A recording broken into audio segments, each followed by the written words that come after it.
Free will must accept the truth. BD number 8850. September 6, 1964, you can endorse everything I say to you before the world, for it needs the truth. With error and lies it will never find the path to me. You humans might wonder why I allowed the error to become so widespread, and I can only ever respond with the same answer, that your free will alone is the crucial factor as to whether or not you live in truth or in error. The fact that large congregations formed which continuously advocated their misguided opinions is also only based on their founder's free will, and the fact that untold people followed him again without forming their own opinion, without thinking about the responsibility of their attitude, must likewise be based on their free will. Free will may neither be infringed upon by me nor my adversary, yet my adversary has a far greater number of followers, because people don't think but leave this to the leaders whom they follow blindly. Yet they alone will not have to bear the responsibility, for all their followers will also be accountable, and only the degree of love each person carries will decide which fate they will have to endure one day. And wherever it may be, time and again I will send a spark of light which can ignite again.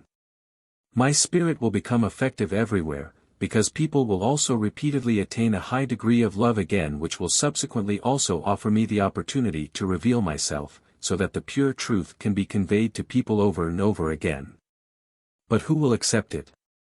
Every person who portrays me to his fellow human beings differently than they imagine me to be is rejected, and therefore it is rarely possible to convey the truth to them. And no matter how clearly and unmistakably my word is given to them, people reject it, because they are influenced by my adversary, who will always fight against the truth and has great power due to the fact that only a very few live a life of love according to my will and thus are no longer exposed to his interventions. And that is where my word, the pure truth, will be accepted. They will recognize it as truth without their will being compelled. But since the truth is offered to everyone, those people who did not accept it will have to accept responsibility for that, for they could just as easily have believed my words as they did with error, because they possess free will.